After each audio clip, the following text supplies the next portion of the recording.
Bismillahirrahmanirrahim. Welcome on my YouTube channel. I hope you all are doing well. In this video, I am going to discuss osmoregulation. Osmoregulation से पहले आपको ये एक बताता चलूँ कि osmosis क्या होती है.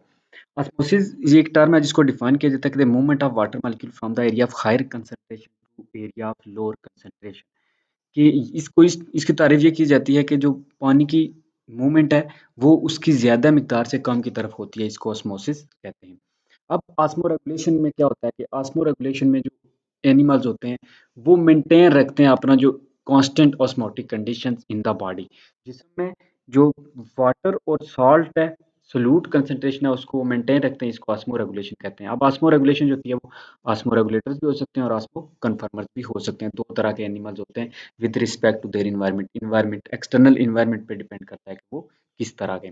अब जो ऑस्मो रेगुलेटर्स होते हैं ये ऐसे एनिमल्स होते हैं जो अपने इंटरनल जो कंसंट्रेशन है ऑस्मोटिक उसको मेंटेन रखते हैं फ्रॉम द सराउंडिंग मीडियम, कि सराउंडिंग मीडियम बेशक डिफरेंट है लेकिन वो अपनी बॉडी के जो इंटरनल सोल्यूट और वाटर की कंसंट्रेशन है उसको वो मेंटेन रखते हैं। इसको कहते हैं osmo regulators.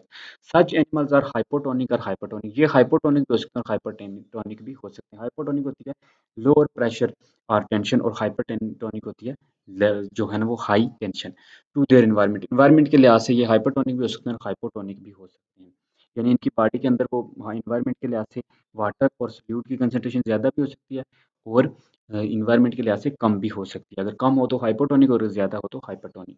Almost all of the fresh water animals and most of the marine vertebrates are osmoregulators. तो मोस्टली जो मरीन वर्टिब्रेट्स हैं और फ्रेश वाटर एनिमल्स हैं वो सारे ऑस्मोरेगुलेटर्स हैं।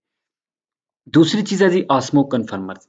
ये वो एनिमल्स होते हैं जो बाहर के एनवायरनमेंट के लिहाज से खुद के जो अंदर का एनवायरनमेंट होता है उसको तब्दील कर लेते हैं। Those animals that change the osmotic concentration of the body fluids according to that surrounding medium are called osmoconformers. इस सराउंडिंग मीडियम को देख के या एनवायरनमेंट के लिहाज से एक्सटर्नल एनवायरनमेंट को देख के ये अपनी बॉडी के जो इंटरनल होता है ऑस्मोटिक कंसंट्रेशन उसको चेंज कर लेते हैं। ये इनकी खूबी होती है ऑस्मो कन्फर्मर्स की। These are isotonic to their external environment. Isotonic का मतलब होता है कि सेम होना, ठीक है। इनका जो एक्सटर्नल और इंटरनल टेम्परेचर होता है वो इन्वायरमेंट हो जाता है वो सेम हो जाता है, आइसोटोनिक हो जाता है। आइसो का मतलब होता है same. These includes all marine invertebrates. इसमें जो आते हैं वो तमाम मरीन इनवर्टिब्रेट्स आते हैं, सम फ्रेश वाटर इनवर्टिब्रेट्स और सम फ्रेश वाटर इनवर्टिब्रेट्स आते हैं। जबकि उसमें क्या थे, मरीन और फ्रेश वाटर वर्टिब्रेट्स हैं। एंड सम मरीन वर्टिब्रेट्स, कुछ जो मरीन वर्टिब्रेट्स भी इसमें आते हैं जिसमें माइजीन है जो हैग फिशेस के लिए वर्ड यूज होता है, और दूसरा है एलास्मो ब्रांचेस जिसमें शार्क और रेज हैं। Of the unusual higher osmotic concentration than other vertebrates of marine habitat is maintained by high level of urea and trimethyl oxide in the blood। क्या कहता है कि नॉर्मल से ज़्यादा अनयूजुअल जो हायर ऑस्मोटिक कंसंट्रेशन होता है, जो नॉर्मली यानी यूजुअली का मतलब होता है नॉर्मली आम हालात में, तो जो ज़्यादा अनयूजुअल से हायर ऑस्मोटिक कंसंट्रेशन हो जाती है देन अदर वर्टिब्रेट्स, दूसरे वर्टिब्रेट से ऑफ मरीन, तो इनका हैबिटेट जो होता है वो मेंटेन करते हैं by high level of urea.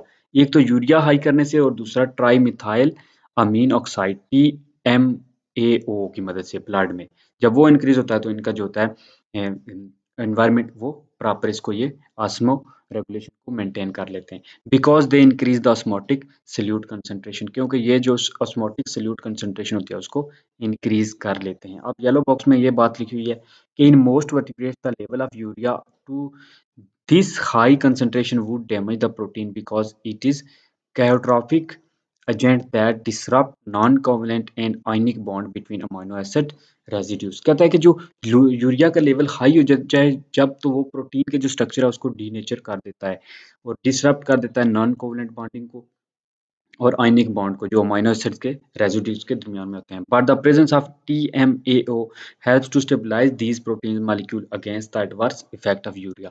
तो यूरिया यानी वो काज कर सकता है, उसको डैमेज काज कर सकता है, तो उसकी जो है वो रेमेडी उसी के साथ है TMAO ट्राई मिथाइल अमीन ऑक्साइड, जो इसको इसके जो एडवर्स इफेक्ट होते हैं, जो बुरे असरात होते हैं, उनको वो कंट्रोल कर लेता है। That's all in this video. Like the video and subscribe the channel. अल्लाह हाफिज़।